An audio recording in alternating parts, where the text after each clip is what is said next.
Hello ನಮಸ್ಕಾರ ವಿದ್ಯಾರ್ಥಿಗಳೇ. ಇಂದು ಮೊರಾರ್ಜಿಗೆ ಕೇಳಬಹುದಾದ ಅತಿ ಸಂಭವನೀಯ ಪ್ರಶ್ನೆಗಳನ್ನು ನೋಡ್ತಾ ಹೋಗೋಣ. ಮೊದಲನೆಯ ಪ್ರಶ್ನೆ ಈ ರೀತಿ ಇದೆ. ಮೂಗಿನ ಸಹಾಯದಿಂದ ಉಚ್ಚರಿಸಲಾಗುವ ವ್ಯಂಜನಗಳು. ಮೂಗಿನ ಸಹಾಯದಿಂದ ಉಚ್ಚರಿಸುವ ವ್ಯಂಜನಗಳು ಅನುನಾಸಿಕಗಳು. ಆಪ್ಷನ್ ಎ ಅನುನಾಸಿಕ ಅಕ್ಷರಗಳು. ಎರಡನೇ ಪ್ರಶ್ನೆ, ಅವರ ಜೀವಕ್ಕೆ ಏನೂ ಅಪಾಯವಿಲ್ಲ ತಾನೆ? ಈ ವಾಕ್ಯದಲ್ಲೇ ಕೊನೆಯಲ್ಲಿ ಬಳಸಿರುವ ಲೇಖನ ಚಿಹ್ನೆ ಯಾವುದು? ಕೊನೆಯಲ್ಲಿ ಪ್ರಶ್ನಾರ್ಥಕ ಚಿಹ್ನೆ. ಆಪ್ಷನ್ ಬಿ2 ಪ್ರಶ್ನಾರ್ಥಕ ಚಿಹ್ನೆ ರೈಟ್ ಆನ್ಸರ್.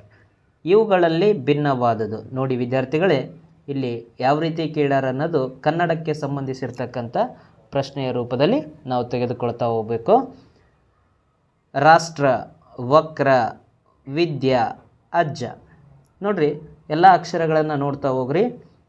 3 ಅಕ್ಷರಗಳು ವಿಜಾತಿ ಸಂಯುಕ್ತಾಕ್ಷರಗಳನ್ನು ಹೊಂದ್ಯಾವ. ಅದರಲ್ಲಿ ಒಂದು ಮಾತ್ರ ಸಜಾತಿ ಅಕ್ಷರವನ್ನು ಹೊಂದಿದೆ. ಅಜ್ಜ ರೈಟ್ ಆನ್ಸರ್. ನೆಕ್ಸ್ಟ್ ಮುಂದಿನ ಪ್ರಶ್ನೆ, ಮನುಷ್ಯರು ನಮಗೆ ಕಡಿಮೆ ಆಹಾರ ನೀಡುತ್ತಾರೆ ಎಂದು ದೂರು ಬರೆದವರು ಯಾರು? ದೂರು ಬರೆದವರು ಎತ್ತು. ತಮ್ಮನ್ನು ದುಡಿಸ್ಕೊಂಡು ಆಹಾರವನ್ನು ಕಡಿಮೆ ನೀಡ್ತದ ಅಂಥೇಳಿ ಎತ್ತು ದೂರನ್ನು ನೀಡ್ತದ. ಇವುಗಳಲ್ಲಿ ಅನ್ವರ್ತನಾಮ. 5ನೇ ಪ್ರಶ್ನೆ, ಇವುಗಳಲ್ಲಿ ಅನ್ವರ್ತನಾಮ ಯಾವುದು? ಹೆಂಗಸು, ಕರ್ನಾಟಕ, ಬೆಟ್ಟ, ಸನ್ಯಾಸಿ. ಅರ್ಥಕ್ಕೆ ಅನುಗುಣವಾಗಿ ಇಟ್ಟಿರುವ ಹೆಸರುಗಳನ್ನು ಅನ್ವರ್ತಕ ನಾಮಗಳು ಅಂತೇಳಿ ಕರಿತೀವಿ. ಹುದ್ದೆಗನುಗುಣವಾಗಿಯೂ ಸಹ ಕರೀತಾರೆ. ಇದರಲ್ಲಿ ಆಪ್ಷನ್ ಡಿ ಸನ್ಯಾಸಿ ಸರಿಯಾದ ಉತ್ತರವಾಗಿದೆ. 6ನೇ ಪ್ರಶ್ನೆ, ಗಿಳಿಮರಿಯು ಹಣ್ಣನ್ನು ಕಚ್ಚಿ ತಿಂದಿತು. ಈ ವಾಕ್ಯದಲ್ಲಿ ನಾಮಪದ. ಗಿಳಿಮರಿ ನಾಮಪದ. ಮುಂದಿನ ಪ್ರಶ್ನೆ, ಅನೌಪಚಾರಿಕ ಪದದ ವಿರುದ್ಧಾರ್ಥಕ ಪದ. ಅನೌಪಚಾರಿಕ, ಔಪಚಾರಿಕ, ಅನೌಪಚಾರಿಕ. ಆಪ್ಷನ್ ಎ ಔಪಚಾರಿಕ. 8ನೇ ಪ್ರಶ್ನೆ, ತಂದೆಗೆ ಪತ್ರ ಬರೆಯುವಾಗ ಬಳಸುವ ಸಂಬೋಧನೆ. ತಂದೆಗೆ ಪತ್ರ ಬರೆಯುವಾಗ ತೀರ್ಥರೂಪ ತಂದೆಯವರಿಗೆ. ತೀರ್ಥರೂಪ ರೈಟ್ ಆನ್ಸರ್. ಕನ್ಫ್ಯೂಸ್ ಆಗಿ ಆಪ್ಷನ್ ಎ ತೀರ್ಥರೂಪ ಸಮಾನ ಅಂದರೆ ಅದು ಚಿಕ್ಕಪ್ಪ ಅಥವಾ ದೊಡ್ಡಪ್ಪನಿಗೆ ಬಳಸುವ ಒಂದು ಸಂಬೋಧನೆ ಆಗಿರುತ್ತದೆ. ನೆಕ್ಸ್ಟ್ 9ನೇ ಪ್ರಶ್ನೆ, ಮಾತಿಗಿಂತ ಕೃತಿಲೇಸು ಎಂದು ಹೇಳಿದವರು. ಮಾತಿಗಿಂತ ಕೃತಿಲೇಸು ಎಂದು ಹೇಳಿದವರು general G Bewoor. General G Bewoor. 10ನೇ ಪ್ರಶ್ನೆ. 10ನೇ ಪ್ರಶ್ನೆ ಈ ರೀತಿಯಾಗಿದೆ. ನಿನಗೆ ಪೆಟ್ಟಾಗಿರುವುದನ್ನು ಕಂಡಾಗ ನನಗೆ ಡ್ಯಾಶ್ ಬಂದಿತು. ನನಗೆ ಅಳು ಬಂದಿತು. ಆಪ್ಷನ್ ಎ ಅಳು ಬಂದಿತು. ಮುಂದಿನ ಪ್ರಶ್ನೆ, ಇವುಗಳಲ್ಲಿ ನಪುಂಸಕ ಲಿಂಗ ಪದ. ತ್ರಿವೇಣಿ, ರಾಜೇಶ, ಮೀನು, ದಿವ್ಯ. ಆಪ್ಷನ್ ಸಿ ಮೀನು ಸರಿಯಾದ ಉತ್ತರ. ಮೀನು. ನೆಕ್ಸ್ಟ್ ಪ್ರಶ್ನೆ, ಅಕ್ಕ ಮಹಾದೇವಿಯ ಜನ್ಮಸ್ಥಳ. ಅಕ್ಕ ಮಹಾದೇವಿಯ ಜನ್ಮಸ್ಥಳ ಉಡುತಡಿ. ಆಪ್ಷನ್ ಬಿ2 ಸರಿಯಾಗಿದೆ. ನಂತರದಲ್ಲಿ 13ನೇ ಪ್ರಶ್ನೆ, ವಿಮಾನ ನಿಲ್ದಾಣದಲ್ಲಿ ವಿಶೇಷ ಅತಿಥಿಗಳ ಕೊಠಡಿಗಳಿರುತ್ತವೆ. ಈ ವಾಕ್ಯದಲ್ಲಿರುವ ಗುಣವಿಶೇಷಣ. ಆಪ್ಷನ್ ಎ ವಿಮಾನ ನಿಲ್ದಾಣ, ಆಪ್ಷನ್ ಬಿ ವಿಶೇಷ, ಸಿ ಅತಿಥಿ, ಡಿ ಕೊಠಡಿ. ಇಲ್ಲಿ ಗುಣವಿಶೇಷಣ ಅಂದರೆ ವಿಶೇಷ, ಇದು ಗುಣವಿಶೇಷಣವಾಗಿರುತ್ತದೆ. ಮುಂದಿನ ಪ್ರಶ್ನೆ, ಕೈಯ ತುಂಬ ಏನು ಬೇಕು? ಕೈಯ ತುಂಬ ಕೆಲಸ ಬೇಕು. ಕೈಯ ತುಂಬ ಕೆಲಸ ಬೇಕು. ಆಪ್ಷನ್ ಎ ಸರಿಯಾದ ಉತ್ತರವಾಗಿರುತ್ತದೆ. ವಿದ್ಯಾರ್ಥಿಗಳೇ, 15ನೇ ಪ್ರಶ್ನೆ, ದೇವರು ಪ್ಲಸ್ ಹೀಗೆ ಇದು ಯಾವ ಸಂಧಿಗೆ ಉದಾಹರಣೆ? ದೇವರು ಪ್ಲಸ್ ಹೀಗೆ. ಇಲ್ಲಿ ದೇವರು ಪೂರ್ವ ಪದದಲ್ಲಿ ಊ ಸ್ವರ, ನೆಕ್ಸ್ಟು ಹಾಗೂ ಉತ್ತರ ಪದದಲ್ಲಿ ಈ ಸ್ವರ. ಉತ್ತರ ಪದದ ಆದಿಯಲ್ಲಿ ಈ ಸ್ವರ. ಇದನ್ನು ಕೂಡಿ ಬರೆದಾಗ ದೇವರು ಪ್ಲಸ್ ಹೀಗೆ ದೇವರಿಗೆ. ಇಲ್ಲಿ ಊ ಸ್ವರ ಏನಾಗ್ತದ? ಲೋಪವಾಗ್ತದ. ಹಾಗಾದರೆ ಸರಿಯಾದ ಉತ್ತರ ಲೋಪಸಂಧಿ ಸರಿಯಾಗಿರುತ್ತದೆ. ನೆಕ್ಸ್ಟ್ 16ನೇ ಪ್ರಶ್ನೆ ಈ ರೀತಿಯಾಗಿದೆ. 16ನೇ ಪ್ರಶ್ನೆ, ಇದು ಪ್ರಕೃತಿ ಭಾವಕ್ಕೆ ಉದಾಹರಣೆ. ಆ ಅಂಗಡಿ, ಬಿ ಕಂಬನಿ, ಮೇಲೇರು, ಹೊಳೆಯಲಿ. ಇಲ್ಲಿ ಪ್ರಕೃತಿ ಭಾವ ಅಂದರೆ ಯಾವುದೇ ಸಂಧಿ ಕಾರ್ಯ ನಡೆಯದೇ ಇರುವುದು. ಆ ಪ್ಲಸ್ ಅಂಗಡಿ, ಆ ಅಂಗಡಿ, ಇದು ಪ್ರಕೃತಿ ಭಾವಕ್ಕೆ ಉದಾಹರಣೆಯಾಗಿದೆ. ನೆಕ್ಸ್ಟ್ 17ನೇ ಪ್ರಶ್ನೆ, ಮೂಡಲ ಮನೆ ಪದ್ಯ ಬರೆದವರು ಯಾರು? ಮೂಡಲ ಮನೆ ಪದ್ಯ ಬರೆದವರು doctor Chandrashekhar Kambar. Option A ಸರಿಯಾಗಿದೆ. ನೆಕ್ಸ್ಟ್ 18ನೇ ಪ್ರಶ್ನೆ, ರೈತರು ಯಾವುದು ಸಿರಿಯಾಗಲಿ ಎನ್ನುತ್ತಾನೆ? ರೈತನು ಯಾವುದು ಸಿರಿಯಾಗಲಿ ಎನ್ನುತ್ತಾನೆ? ಮಣ್ಣಿನ ಕಣ ಸಿರಿಯಾಗಲಿ ಎನ್ನುತ್ತಾನೆ. Option A right answer. Option A ಸರಿಯಾಗಿದೆ. ಮುಂದಿನ ಪ್ರಶ್ನೆ, ಇವುಗಳಲ್ಲಿ ಕಾಗುಣಿತ ತಪ್ಪಿಲ್ಲದ ಅಕ್ಷರ. ನೋಡ್ರಿ, ಇಲ್ಲಿ ನೆಗೆಟಿವ್ ಪ್ರಶ್ನೆ ಇದೆನಾ ಅಥವಾ ಪಾಸಿಟಿವ್ ಪ್ರಶ್ನೆ ಇದೆನಾ ನೋಡ್ಕೋಬೇಕು. ಇಲ್ಲಿ ತಪ್ಪಿಲ್ಲದ ಅಂದರೆ ವಾರ್ತಾಪತ್ರಿಕೆ ಅಂತೇಳಿ ಆಪ್ಷನ್ನಲ್ಲಿ ಬೇರೆ ಬೇರೆ ರೀತಿಯಲ್ಲಿ ಅಲ್ಲಿ ಅಕ್ಷರಗಳನ್ನು ತಪ್ಪಾಗಿ ಕೊಟ್ಟಿರ್ತಾನೆ. ನಾವು ಸರಿಯಾದದನ್ನು ಆಯ್ಕೆ ಮಾಡಬೇಕು. ಹಾಗಾದರೆ ವಾರ್ತಾಪತ್ರಿಕೆ ಸರಿಯಾದ ಅಕ್ಷರ ಆಪ್ಷನ್ ಎ ವಾರ್ತಾಪತ್ರಿಕೆ ಸರಿಯಾಗಿರುತ್ತದೆ. ನೆಕ್ಸ್ಟು ಕನ್ನಡದ ಕೊನೆಯ ಪ್ರಶ್ನೆ 20ನೇ ಪ್ರಶ್ನೆ, ವ್ಯಾಕರಣದ ಮಾತ್ರೆ ಎಂದರೆ? ವ್ಯಾಕರಣದ ಮಾತ್ರೆ ಎಂದರೆ ಅಕ್ಷರ ಉಚ್ಚಾರಣೆಯ ಕಾಲಮಾನ. ಅಕ್ಷರ ಉಚ್ಚಾರಣೆಯ ಕಾಲಮಾನವನ್ನು ವ್ಯಾಕರಣದ ಮಾತ್ರೆ ಅಂತೇಳಿ ಕರಿತೀವಿ. ಆಪ್ಷನ್ ಸಿ ಸರಿಯಾಗಿದೆ. ಸ್ನೇಹಿತರೆ, ಇಲ್ಲಿಗೂ ನಮ್ಮ ಕನ್ನಡ ವಿಷಯ ಮುಗಿತು. ಈಗ ನೆಕ್ಸ್ಟ್ ಹೋಗೋಣ ಇಂಗ್ಲೀಷ್ ವಿಷಯಕ್ಕೆ. ಓಕೆ, ಈಗ ಮುಂದಿನ ಭಾಗವಾಗಿರ್ತಕ್ಕಂಥ ಇಂಗ್ಲೀಷನ್ನು ನೋಡ್ತಾ ಹೋಗೋಣ. ಮೊದಲನೆಯ ಪ್ರಶ್ನೆ ಅಂದರೆ 21ನೇ ಪ್ರಶ್ನೆ ಈ ರೀತಿ ಇದೆ. Please come dash the bathroom. Please come out of the bathroom. Option B to come out of the bathroom. Next ಪ್ರಶ್ನೆ ಈ ರೀತಿಯಾಗಿದೆ. ಮುಂದಿನ ಪ್ರಶ್ನೆ, meaning of the word faithful. Faithful is a loyal. Then move to next question, dash is your name. ಅಲ್ಲಿ proper ಆಗಿರ್ತಕ್ಕಂಥ ವರ್ಡನ್ನು ಬಳಸಬೇಕು. WH ಕ್ವಶನಲ್ಲಿ ಬರ್ತದೆ. ಹಾಗಾದರೆ what is your name? Option A what is your name is a right answer. The next one, when the poet saw the cow, she was raising her head and chewing the grass. Option B to right answer. Then 25ನೇ ಪ್ರಶ್ನೆ 25th question is, I am going to buy a book. I am going to buy a book. The underlined word is book. ಹಾಗಾದರೆ book ಅದು ಏನನ್ನು ಸೂಚಿಸ್ತದೆ? ಹಾಗಾದರೆ underlined word is book is naming word. ಇಲ್ಲಿ naming ವರ್ಡನ್ನು ಸೂಚಿಸ್ತದೆ. Next ಮುಂದಿನ ಪ್ರಶ್ನೆ 26ನೇ ಪ್ರಶ್ನೆ, answer this riddle. I am in the vegetable. I grow under the ground. I can be eaten. I's healthy. I am orange in colour. Who am I? ಹಾಗಾದರೆ carrot ಬುಡದಲ್ಲಿ ಬೆಳೀತದ. ಇದು ಕಣ್ಣಿಗೆ ಒಳ್ಳೆಯದು ಹಾಗೂ ಆರೆಂಜ್ ಕಲರ್ ಇರ್ತದ. Carrot is a right answer. Next move to next question 27. Wow, she must love scuba diving. Identify the type of sentence. Here exclamatory sign is given. ಹಾಗಾದರೆ option A exclamatory sentence. Exclamatory sentence is right answer. Next one, move to next question 28th. Sun rise in a dash. Sun rise in dash. Sun rise in the east. Sun rise in the east. Option C ಸರಿಯಾಗಿದೆ. Move to next question 29. I have painted the cup.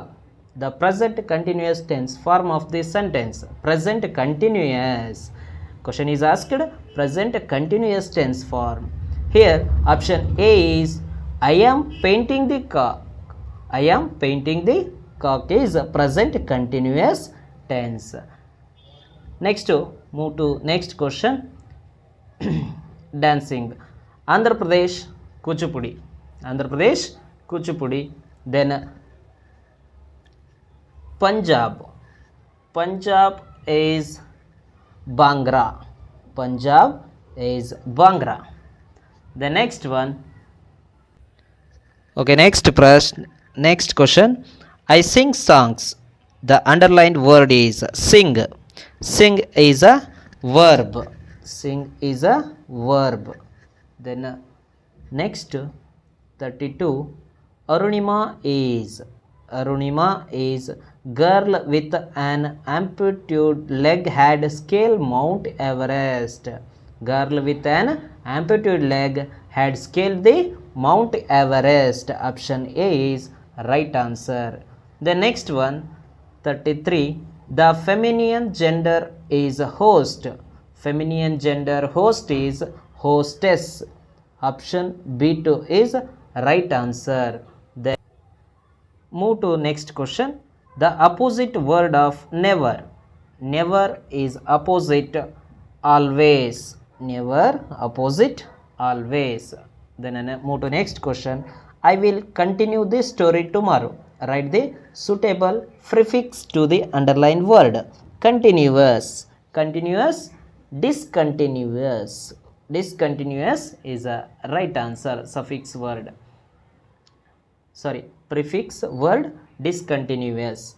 Then Raju is a dash volleyball. Raju is playing volleyball.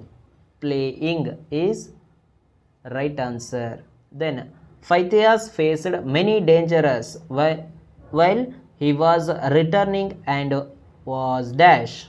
Phytheas faced many dangers while he was returning and was delayed. Option C right answer. Then 38. Question number 38. Who is called Lord of Dwaraka? Who is called Lord of Dwaraka? Krishna. Option A is right answer. Then 39. A thing or person liked very much. Give one word. ಅವೆರಡಕ್ಕೂ ಒಂದೇ ಅರ್ಥ ಕೊಡ್ತಕ್ಕಂಥ ಒಂದು ಪದ loved. ಒಬ್ಬ ವ್ಯಕ್ತಿ ಅಥವಾ ವಸ್ತುವನ್ನು ಇಷ್ಟಪಟ್ಟರೆ ಅದನ್ನು ಲವ್ಡ್ ಅಂತೇಳಿ ಕರಿತೀವಿ. Then next the silent letter in the word iron. ಅದನ್ನು ಐರನ್ ಅಂತೇಳಿ ನಾವು ಓದ್ತಾ ಇರ್ತೀವಿ, ಆದರೆ ಇದರಲ್ಲಿ silent letter R is right answer. Iron becomes R is silent letter. Then move to next part. ಮುಂದಿನ ಭಾಗವಾಗಿರುವ ಗಣಿತ ವಿಷಯವನ್ನು ಚರ್ಚಿಸೋಣ. 41ನೇ ಪ್ರಶ್ನೆ ಈ ರೀತಿಯಾಗಿದೆ. ಕೊಟ್ಟಿರುವ ಆಕೃತಿ. ಈ ಆಕೃತಿಯ ಹೆಸರು ನೋಡ್ರಿ. ಕೊಟ್ಟಿರುವ ಆಕೃತಿ ತ್ರಿಭುಜ ಪಾದ ಪಟ್ಟಕವಾಗಿರುತ್ತದೆ. ತ್ರಿಭುಜ ಪಾದ ಪಟ್ಟಕ. Option D right answer. Then next ಪ್ರಶ್ನೆ, ಮುಂದಿನ ಪ್ರಶ್ನೆ, ವ್ಯಾಸಗಳನ್ನು ಗುರುತಿಸಿ. ಒಂದು ವೃತ್ತದಲ್ಲಿ ವ್ಯಾಸಗಳನ್ನು ಕೊಟ್ಟಿದ್ದಾರೆ ಮತ್ತು ಜಾಗಳನ್ನು ಕೊಟ್ಟಿದ್ದಾರೆ, ಅದೇ ರೀತಿ ಕೇಂದ್ರ ಬಿಂದುವನ್ನು ಸೂಚಿಸಿದ್ದಾರೆ. ಹಾಗಾದರೆ ಇದರಲ್ಲಿ ಕೇಳಿರೋದು ವ್ಯಾಸಗಳು. ವ್ಯಾಸ ಅಂದರೆ ಏನು ನಮಗೆ ಗೊತ್ತಿರಬೇಕು. ಕೇಂದ್ರದ ಮೂಲಕ ಹಾದು ಹೋಗಿ ಪರಿಧಿಯ ಎರಡು ಬಿಂದುಗಳನ್ನು ಸಂಧಿಸುವ ಸರಳ ರೇಖೆಯನ್ನು ನಾವೇನಂತೇಳಿ ಕರಿತೀವಿ? ವ್ಯಾಸ ಅಂತೇಳಿ ಕರಿತೀವಿ. ಹಾಗಾದರೆ ಇಲ್ಲಿ ನಾವು ಗುರುತಿಸೋಣ. ಓ ಅಂತಕ್ಕಂಥದ್ದು ಒಂದು ಕೇಂದ್ರ ಬಿಂದು. ಓ ಕೇಂದ್ರ ಬಿಂದುವಿನ ಮೂಲಕ ಹಾದು ಹೋಗಿರುವ ರೇಖೆಗಳು ಯಾವ್ಯಾವು? ಅವು ಸರಳ ರೇಖೆಯಾಗಿರಬೇಕು, ಪರಿಧಿಯ ಎರಡು ಬಿಂದುಗಳನ್ನು ಸೇರಬೇಕವು. ಹಾಗಾದರೆ ಎ ಬಿ ಅಂತಕ್ಕಂಥದ್ದು ಒಂದು, ಎ ಇಂದ ಬಿ ವರೆಗೆ ಇದು ಕೇಂದ್ರದ ಮೂಲಕ ಅದು ಹೋಗೈತಿ, ಅದು ಒಂದು ವ್ಯಾಸ. ನೆಕ್ಸ್ಟು ಎಫ್ ಜಿ ಅಂತಕ್ಕಂಥದ್ದು, ಎಫ್ ಜಿ ಅನ್ನೋದು ಇನ್ನೊಂದು ವ್ಯಾಸವಾಗಿರುತ್ತದೆ. ಹಾಗಾದರೆ option B two A B ಮತ್ತು ಎಫ್ ಜಿ ಅಂತಕ್ಕಂಥವು ಎರಡು ವ್ಯಾಸಗಳು ಆಗಿರುತ್ತವೆ. ನೆಕ್ಸ್ಟ್ ಮುಂದಿನ ಪ್ರಶ್ನೆ 43ನೇ ಪ್ರಶ್ನೆ ಈ ರೀತಿಯಾಗಿದೆ. ಕೊಟ್ಟಿರುವ ಚಿತ್ರವನ್ನು ವೀಕ್ಷಿಸಿ. ಕೊಟ್ಟಿರುವ ಚಿತ್ರಕ್ಕೆ ಎಷ್ಟು ಸಮಮಿತಿ ರೇಖೆಗಳನ್ನು ಎಳೆಯಬಹುದು? ನೋಡಿ ವಿದ್ಯಾರ್ಥಿಗಳೇ, ಇಲ್ಲಿ ಕೊಟ್ಟಿರುವ ಚಿತ್ರಕ್ಕೆ ಒಂದು ಮಾತ್ರ ಸಮಮಿತಿಯ ರೇಖೆಯನ್ನು ಎಳೆಯಬಹುದು. ಮಧ್ಯಭಾಗದಲ್ಲಿ ನೋಡ್ರಿ, ಈ ರೀತಿಯಾಗಿ ಒಂದು ಸಮಮಿತಿಯ ಆಕೃತಿಯನ್ನು ರಚಿಸಬಹುದು. ಹಾಗಾದರೆ 1 ರೈಟ್ ಆನ್ಸರ್. ಅದನ್ನು ಫೋಲ್ಡ್ ಮಾಡಿದಾಗ ಒಂದಕ್ಕೊಂದು ಏನಾಗಬೇಕು, ಕೋಯಿನ್ಸೈಡ್ ಆಗಬೇಕು. ನೆಕ್ಸ್ಟ್ 44ನೇ ಪ್ರಶ್ನೆ. ಈ ಸರಣಿ ಪೂರ್ಣಗೊಳಿಸಿ. ನೋಡ್ರಿ, 2 ಆಗಿಂದ 5 ಇದೆ, 9, 14, 20. ಹಾಗಾದರೆ ಇವುಗಳ ವ್ಯತ್ಯಾಸ ನೋಡ್ತಾ ಹೋದರೆ 2ರಿಂದ 5 ಆಗಬೇಕಾದ್ರೆ +3 ಆಗಿದೆ. ನೆಕ್ಸ್ಟ್ 5ರಿಂದ 9 ಆಗಬೇಕಾದ್ರೆ +4 ಆಗಿದೆ. 9ರಿಂದ 14 ಆಗಬೇಕಾದ್ರೆ +5 ಆಗಿದೆ. ನೆಕ್ಸ್ಟು 14ರಿಂದ 20 ಆಗಬೇಕಾದ್ರೆ +6 ಆಗಿದೆ. ಹಾಗಾದರೆ ನಮಗೆ ಮುಂದಿನ ಸರಣಿ ಸಿಗ್ತದ 20ಕ್ಕೆ ಮುಂದಿನದು ಕೂಡಿಸಬೇಕಾಗಿರ್ತಕ್ಕಂಥ ಸಂಖ್ಯೆ 7. 20 + 7 27 ಸರಿಯಾಗಿದೆ. ನೋಡಿ ವಿದ್ಯಾರ್ಥಿಗಳೇ, ಈಗ ಆಯತಕ್ಕೆ ಸಂಬಂಧಿಸಿರ್ತಕ್ಕಂಥ ಒಂದು ಪ್ರಶ್ನೆಯನ್ನು ನೀಡಿದರೆ ಈ ರೀತಿಯಾಗಿದೆ. ಆ ಪ್ರಶ್ನೆ: ಆಯತಾಕಾರದ ಒಂದು ಹಾಳೆಯ ಉದ್ದ ಮತ್ತು ಅಗಲಗಳು ಕ್ರಮವಾಗಿ 21 ಸೆಂಟಿಮೀಟರ್ ಮತ್ತು 32 ಸೆಂಟಿಮೀಟರ್ಗಳಾಗಿವೆ. ಹಾಗಾದರೆ ಹಾಳೆಯ ವಿಸ್ತೀರ್ಣ ಕಂಡುಹಿಡಿಯಿರಿ. ನೋಡಿ ವಿದ್ಯಾರ್ಥಿಗಳೇ, ನಮಗೆ ಆಲ್ರೆಡಿ ಗೊತ್ತಿರಬೇಕು ಸುತ್ತಳತೆ ಕಂಡುಹಿಡಿಯುವ ಸೂತ್ರ ಮತ್ತು ವಿಸ್ತೀರ್ಣವನ್ನು ಕಂಡುಹಿಡಿಯುವ ಸೂತ್ರ. ಹಾಗಾದರೆ ಆಯತವಾದ ವಿಸ್ತೀರ್ಣವನ್ನು ಕಂಡುಹಿಡಿಯುವ ಸೂತ್ರ ಉದ್ದ ಇಂಟು ಅಗಲ. ಇಲ್ಲಿ ಅವರೇ ಕೊಟ್ಟಿದ್ದಾರೆ ಉದ್ದ 21 ಸೆಂಟಿಮೀಟರ್ ಮತ್ತು ಅಗಲ 32 ಸೆಂಟಿಮೀಟರ್. ನಮಗೆ ವಿಸ್ತೀರ್ಣ ಕಂಡುಹಿಡಿಯುವ ಸೂತ್ರ ಉದ್ದ ಇಂಟು ಅಗಲ. ಇವೆರಡನ್ನು ಗುಣಾಕಾರ ಮಾಡಿ ನೋಡ್ರಿ ವಿದ್ಯಾರ್ಥಿಗಳೇ. 21 2 42, 4 ಕ್ಯಾರಿ 2ಕ್ಕೆ 2. ನೆಕ್ಸ್ಟು 21 3 63, 63 + 4 67. ಹಾಗಾದರೆ ವಿಸ್ತೀರ್ಣಕ್ಕೆ ಚದರ್ ಸೆಂಟಿಮೀಟರ್ 672 ಚದರ್ ಸೆಂಟಿಮೀಟರ್ ಆಗುತ್ತೆ. ನೋಡಿ ವಿದ್ಯಾರ್ಥಿಗಳೇ, ಇಲ್ಲೊಂದು ಮೋಸ್ಟ್ ಇಂಪಾರ್ಟೆಂಟ್ ಈ ಕ್ವಶನ್ ಈ ರೀತಿಯಾಗಿ ಕೊಟ್ಟಿದ್ದಾನೆ. ಸಮಬಾಹುಗಳನ್ನು ಕೊಟ್ಟು ಒಂದು ತ್ರಿಭುಜವನ್ನು ಏರ್ಪಡಿಸೋಣ. ಒಂದು ತ್ರಿಭುಜದ 2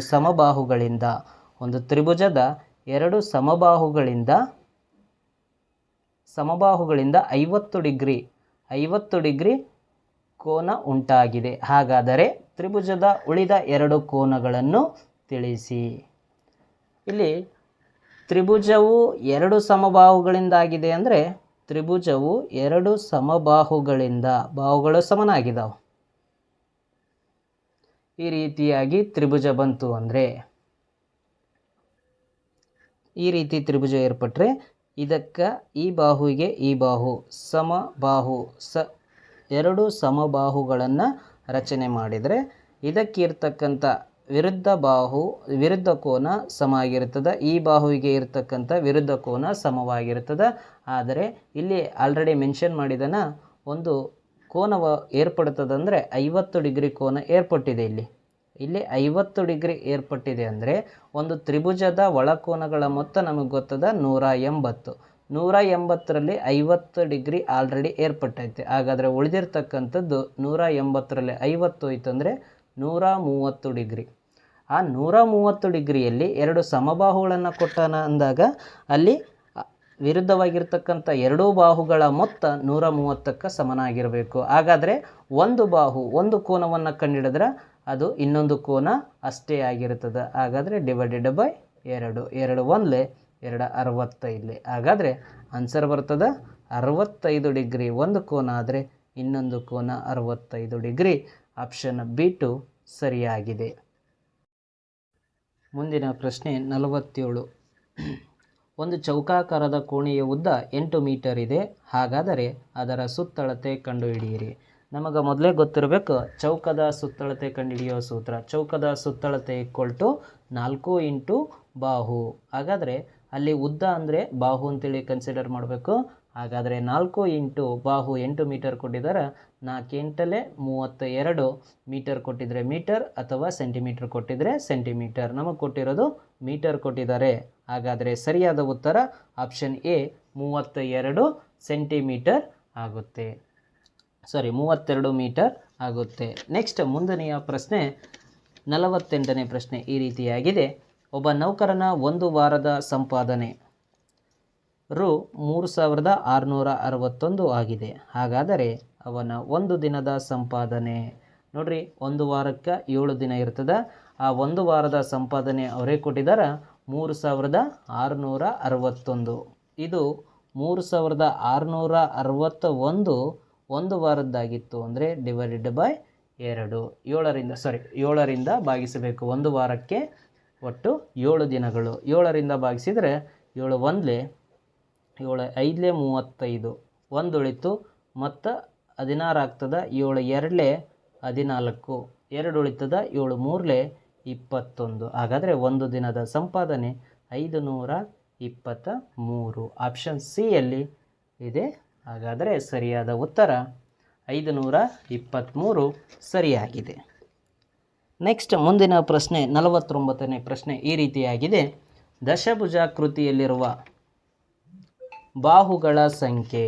ದಶ ಹೆಸರೇ ಹೇಳ್ತದ. ದಶ ಅಂದರೆ 10 ಭುಜಗಳಿಂದ ಆಗಿರ್ತಕ್ಕಂಥ ಒಂದು ಆಕೃತಿಯನ್ನು ದಶಭುಜಾಕೃತಿ ಅಂತೇಳಿ ಕರಿತೀವಿ.